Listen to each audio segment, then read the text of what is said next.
Mais les gens s'en plaignent, ils disent mon Dieu, pourquoi est-ce qu'on a supprimé cette...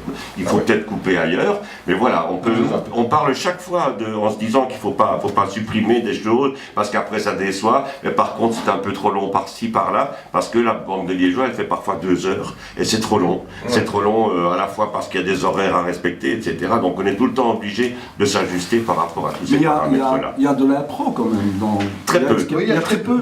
Beaucoup moins que ce que les gens pensent. Mais ce qui est formidable, c'est que les gens pensent que l'impro. Oui. C'est tellement c'est bien joué. Non, mais ce qui veut dire, c'est parce qu'on est tellement spectateurs l'un de l'autre, comme Alain l'a dit, que et les gens disent mais vous riez pour le faux, non, pas du tout. Ah non. On rit vraiment pour de Moi, vrai. je retiens de rire. Hein. Et on se fait rire mutuellement, tout en respectant les gens, parce qu'il ne faut pas que ça devienne private évidemment, mais on se fait rire mutuellement. Et de là, les gens disent mais vous improvisez beaucoup, c'est parce qu'on est tellement nous-mêmes, tellement naturel, tu vois. Et puis bon, c'est vrai qu'on a tellement l'habitude maintenant d'être ensemble. Maintenant, s'il y a un incident, on en profite, hein, ça c'est clair. Quand Renaud commence à casser les assiettes. Oui, on a vu l'extrait. Ça, on ne s'y attendait pas, il ne le fait pas à chaque fois parce que ça coûterait quand même. Ça, c'est pas un incident, c'est une folie. Oui, c'est une folie. Voilà. Bertolis Honoré de Beauclainville et Alain Soreille, alias Albert Cougnier. C'est vraiment cette complémentarité, cette richesse qui fait que la bande de Liégeois un tel succès. C'est vraiment chacun qui apporte sa pierre à l'édifice. Ah, tout à fait. C'est chacun différent l'un de l'autre. Et alors, si on devait à chaque fois donner une étiquette, mais un adjetivo Ah, mais ça serait intéressant. Tiens, comment pourrait-on donner l'adjectif de voilà, c'est vous. En français, donc éwaré, ça ne va pas. Non, c'est nous deux qui allons donner le tien. Alors, Pierre. L'adjectif pour Didier. Oui, qu'est-ce qui est dans la pièce? Non, dans ce qu'il est. Didier, dans la troupe. La pièce, moi. Toi, tu le connais bien. Hein, oui, je veux dire quoi? Casse-couille. Oui, non, mais en fait Didier, c'est à la fois de la rigueur, et c'est vrai, il est à la fois rigoureux et de la dérision. Voilà. Donc on ne sait jamais ce qu'il va nous faire. Hein, est-ce qu'il va être dans la phase 1 ou dans la phase 2? Donc, mais il est très apaisant dans une loge. Hein. Et il est capable de tout. Oui, c'est le plus calme, quoi. C'est celui qui fait les cafés aussi de temps en temps. Non, il est capable de manger un peu au chocolat, du fromage. Entier. Entier, avec du fromage. En une seule bouchée. Il est capable de tout. Donc, à toi maintenant, on va passer à toi. Allons-y. Donc, Pierrot, évidemment, c'est notre confort, c'est-à-dire c'est la musique, c'est le sens du rythme. Donc, quand on est musicien comme Pierre, on a la chance de ressentir ce qui va marcher et ce qui ne va pas marcher au niveau de certaines longueurs ou pas. Donc, moi, je trouve que Pierre, il amène ça, puis il amène une bonhomie, il est confortable pour nous, mais pas seulement parce qu'il a de l'embonpoint, moi aussi j'en ai, mais il a quelque chose de confortable. C'est notre Porthos, je pense, des 4 mousquetaires. Est-ce que tu es d'accord avec moi, Olivier? Tout à fait d'accord. C'est le Porthos. Voilà. Et moi maintenant, personne n'a parlé de moi. Je vais le dire maintenant. Pour Alain. Bertolis pour Alain. C'est notre script. Alain, c'est je dirais que c'est le raisonnable dans la folie. Oui, c'est ça. C'est-à-dire qu'il est capable de faire des folies quand il est parti sur scène, etc. Parce qu'il se sent tellement bien.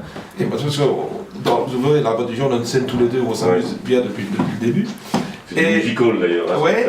Voilà, c'est du musical, mais avec la rigueur que je connais d'Alain dans ce spectacle, où bon, j'allais le voir au théâtre il y a des années, etc., comme acteur. Et ça fait du bien parce que parfois, bon, partir en vrille c'est sympa, mais quand c'est trop, c'est trop. Avec Alain, ce sera jamais trop, donc je veux dire, c'est un petit peu ça, quoi. Voilà. Le garde-fou, quoi. Un peu le garde-fou, et puis alors, il y a évidemment ce personnage d'Albert Cougnier, qui traverse toutes les générations, c'est incroyable. Je suis pas sûr que ça existe depuis aussi longtemps. C'est gentil, Pierre, ce que je dis. C'est vrai que c'est une bande dessinée, ce gars-là. Je vais prendre mon mouchoir. Cougnier. Non, mais Cougnier, c'est comme une bande dessinée, c'est-à-dire c'est quelqu'un... Cougnier, c'est quoi. Oui, c'est ça, tout le monde le connaît. Et tout le monde est son pote, en fait, voilà. C'est ça. Mais il est généreux, il ne supporte pas le conflit dans la pièce. Je déteste, oui. Non, mais même dans la vie, bien sûr. Ah oui, mais moi, je gère très mal les conflits, en fait. Voilà. Alors, il faut parler de Renaud, on va y aller. On va pouvoir se lancer dans l'histoire. On va le Chergy. Bon. Si vous nous écoutez, Voilà. regardez ce qu'ils vont dire. Alors, moi je vais commencer. Si vous nous écoutez, Alors, regardez. c'est celui qui se permet. Parce qu'il y a des spectacles. Donc c'est celui qui se permet, Renaud, tout ce que nous on ne peut pas se permettre, à la fois dans une grossièreté qui choquerait de notre part et qui ne choque pas de sa part, avec des outrecuidances qui nous sont absolument insupportables, mais que nous supportons parce que c'est lui, mais qui a un talent Mais non, pas du tout. Le seul problème, c'est que nous aimons travailler et que lui, il compte beaucoup sur son talent parce qu'il en a énormément. Voilà. Ben, Renaud, en fait, a une force comique naturelle qui est un petit peu... Tu sais, je vais donner un exemple. Bon, là, ça va me flatter, à mon avis, mais moi, j'ai un idole qui est lui de Funès, hein, qui est un peu le penchant de Toto chez vous en Italie, un petit peu. Hein, bon. Et Louis de Funès, il a une grande force, c'est qu'il a fait rire toute sa vie avec des personnages négatifs, jaloux, envieux, etc. Renaud, il a ce côté Mesquin. Il a ce côté un peu comme ça, mais c'est tellement fort qu'on en rit. Il réussit, voilà. C'est ça. Tu comprends, ça fait Tout ça. à fait ça. Voilà, donc voilà. Et puis Renaud, c'est à côté de ça, il peut être gentleman comme pas deux. Mais Renaud, tu vas le croiser au Corap, il n'a pas envie de te parler, il fait c'est pas le moment, fous-moi la paix. Voilà, et les gens diront, mais comme c'est Renaud, comme c'est oui, il va peut-être tout à coup, il est en pleine forme, alors il va t'aider à remplir ton caddie. Voilà, c'est ça, c'est bien, c'est tout à fait ça. Et les gens admettent ça, ils ont appris à le connaître aussi, tu vois, ça fait partie de son caractère, voilà. Et Didier Beauclainville, est-ce que cette bande de Liégeois vous a apporté à vous-même une carrière parce que dans les quatre, vous êtes peut-être moins connu des quatre. Oui, c'est vrai. Non, si. Mais si, non, mais c'est vrai. Ouais. Il serait toujours à la poste s'il n'avait pas été. Ça, c'est bon, voilà. Non, mais c'est vrai. Est-ce que ça va quand même apporter quelque chose en plus Sur la région de Liège, ce n'est pas vrai ce que tu viens de dire. C'est vrai dans la Wallonie parce que nous avons eu la chance, je dis ça parce que je ne suis pas d'accord avec le fait qu'il puisse être moins connu. Nous sommes. Moi je défends tout de suite Didier. Non. Sur la région de Liège, Didier est exactement au même niveau que nous. Absolument. Ce qu'il y a, c'est que moi j'ai eu la chance d'avoir de la télévision très populaire pendant 2-3 ans dans ma vie et que maintenant je peux aller aussi bien à Moucron qu'à Ostende ou à Bastogne, je suis connu. Bon, Albert Cougnet était connu par la télévision. Hein. C'est la seule chose qui se passe pour Didier, mais Didier en fait a seulement besoin d'une promotion pour pouvoir arriver à une promotion, je veux dire télévisée éventuellement, pour arriver au même résultat. C'est aussi, fait partie aussi de la chance de l'artiste. Parlons de Pierre 2 secondes. Pierre, lui, Pierre, on l'a vu dans je ne sais pas combien d'émissions. C'est quelqu'un qui a brassé large et puis qui a quitté Liège pour devenir quelqu'un qui est connu un peu partout. Renaud, on sait très bien qu'il fait une très belle carrière, qu'il fait en plus du cinéma, etc. Donc il commence lui à passer carrément la frontière. Voilà, donc c'est pour ça que je trouverais injuste qu'on dise Mais c'est son objectif quand je le dis aussi. Hein. Il a dû prendre quand même de vous quelque chose, comme vous prenez peut-être quelqu'un d'autre. Qu'est-ce qui... Mais nous, on a de la chance de l'avoir. Parce que justement, il fait le café quand on arrive. Non, c'est pas pour ça. La chance qu'on a, c'est qu'en fait, dans la pièce, on peut toujours s'appuyer sur. C'est un peu le souffre-douleur. Au départ, c'est le clown blanc. Il est devenu un Auguste, mais au départ, c'est le clown blanc de nous trois. Voilà. Et puis Didier Beauclainville qui a aussi son personnage à l'époque italien, c'est Mario. Oui, mais il n'existe pas dans la pièce ici. Non, dans la pièce, on n'en parle pas. Mais c'est vrai que ce Mario Ticcio, j'aime bien le faire revenir dans tous les spectacles. Tu n'as pas ton chapeau dans la pièce. Dans le dernier Bissolier, Mario a une apparition aussi. Mais enfin, on découvre un Didier terriblement riche en acteur depuis que nous on fait la bande des Liégeois avec lui, parce que bon, moi il est supérieur en tant qu'acteur dans la bande des Liégeois que dans Mario Ticcio. Oui, voilà. Ici c'est vrai que par rapport à eux qui rient souvent des autres, qui se laissent aller, moi je ne peux pas, puisque en général ils se foutent de ma tête dans l'histoire. Donc je ne peux pas rire. Et souvent les gens me disent après, mais comment est-ce que vous faites pour garder votre sérieux alors que les autres rient tellement? C'est parce que tu ne comprends pas. Je dis toujours, c'est parce que Après combien il y a 3 comiques et un comédien. 200. On peut dire qu'en Belgique, vous êtes unique En Wallonie. en Wallonie. Ouais, je pense que oui. Est-ce qu'il doit défendre, il y a 4 comiques? Oui, il y a sûrement l'équivalent en Flandre, mais nous ne le connaissons Mais pas. je n'en sais rien, figure-toi, parce que moi j'ai discuté longuement avec Berthe, Oui. Pressmans, à qui j'ai fait des émissions là, sur les billets, etc. Et ça n'est pas le cas. Non. Ah bon. Il n'y a pas cette confrérie d'humoristes. Ben, il y a eu ça à la télévision, tu sais, avec FC Kampioen. FC Kampioen, c'est une série qui passe à la télévision où on voit effectivement revenir toujours les mêmes personnages, Bomma, etc. Et donc là, je pense qu'ils ont trouvé l'équivalent, mais en télévision, mais peut-être pas en théâtre. Non, mais pourquoi parler de Didier? Parce que, tu sais, je dis toujours non, mais parce que quand je ne l'aime pas du tout. Ces deux-là, ce sont deux graves, hein, attention. Hein, voilà. C'est tic et tac, hein, ces deux-là. Ouais, c'est chapeau. Mais c'est vrai qu'on se connaît depuis 1986. Donc, je veux dire, quand il a débarqué, j'étais au Cave de Porto à l'époque. Toi, Lorenz, t'as connu les Caves de Porto? Si. T'es vieux alors, t'es vieux finalement, toi. Hein. C'est... Espagne, non? Non, Alors là, mec, mais quelle honte, mais non, absolument pas. C'était juste avant le pont Maguin, sur la droite. C'est juste, oui, c'est sur la droite qui est devenu à la... Est-ce qu'il n'est pas devenu à l'avoir? Comment? Il n'est pas devenu à l'avoir, ce bâtiment. C'est bien possible. C'est plus rien du tout maintenant. Oui, voilà, moi j'y ai travaillé. Tu fais devenir tes établissements un lavoir, tu dis à l'ordre du plaisir. C'était où les Caves de Porto? C'était au bout de la rue Ferroncé, à droite, avant le pont Maguin. Avant le Palmaga à droite. Moi j'y étais de 84 à 92, pendant 8 ans, et en 86, donc j'animais les soirées, etc. Moi, je t'ai rencontré là-bas la première fois. Exact. Je suis venu chanter une chanson avec lui, il m'a accueilli sur la scène, où j'ai chanté, j'aurais voulu être un artiste, et Oui, tu c'est m'as donné la scène. Je t'ai accompagné. Tu m'as accompagné. Et donc, il a débarqué en 86 avec son chapeau, là, comme il faisait partout à l'époque, Didier, parce que franchement, Didier, par rapport à nous, je veux dire, c'est un vrai ménestrel, c'est un troubadour. Il a travaillé sur le tas, hein, vraiment. Hein. Incroyable. Ouais. Donc, quand on le voyait arriver, on était content, parce qu'on savait que ça faisait une petite pause d'un quart d'heure pour les musiciens. Et puis il vient avec la monnaie. Oui, c'est ça, oui.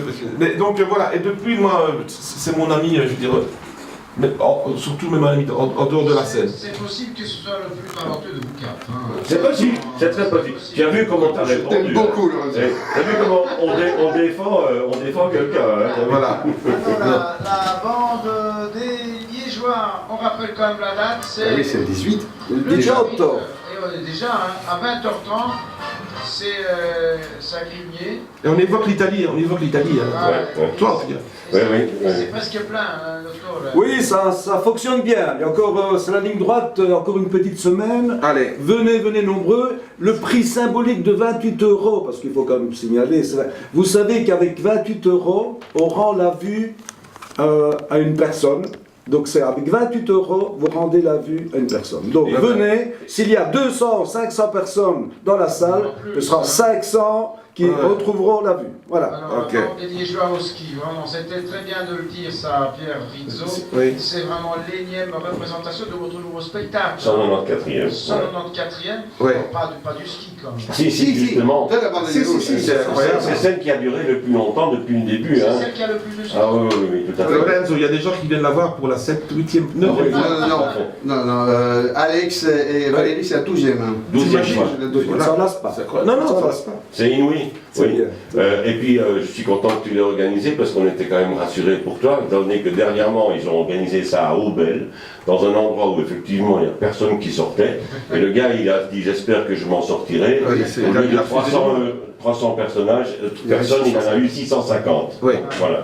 Mais il faut dire aussi que pour organiser ce genre de manifestation, ça fait il y a 1 an et demi, au mois de mai 2016, on a commencé à contacter M. Raponi, Emilio, parce que c'est pas facile. Parce qu'on parle de la Il y a bande. 4 agendas. Hein. Ben oui, on parle de la bande de Liégeois, mais chacun, c'est un comédien aussi isolé, ils ont des agendas qui sont terribles, hein, donc voilà. Donc c'est très important, donc ça veut dire qu'une organisation comme ça ne se fait pas du jour au lendemain.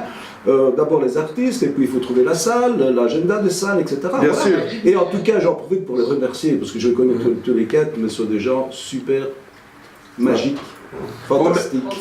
Et avec un Il faut grand remercier cœur. aussi Serge. Et Serge Lamy, ça, je voulais en parler tout à l'heure, Serge Lamy qui est le directeur Chaque fois là, de la salle de Omnisport, qui a vraiment, je ne le connaissais pas, mais une gentillesse et un cœur énorme aussi. Franchement, ça, il est devenu maintenant un ami, c'est franchement sympa. Claudio qui nous envoie, je suis fan, ils sont terribles. Ciao Claudio. Un Italien, hein, Lanni, de nouveau, hein, juste comme ça, parce que... Allora, un giro di tavola per sapere chi è il vostro comico preferito, votre... Ah, mon comique préféré. Moi, je vais dire De Funès. Ah, Voilà, ça c'est clair. Lui de Funès. Mais moi, c'est le même.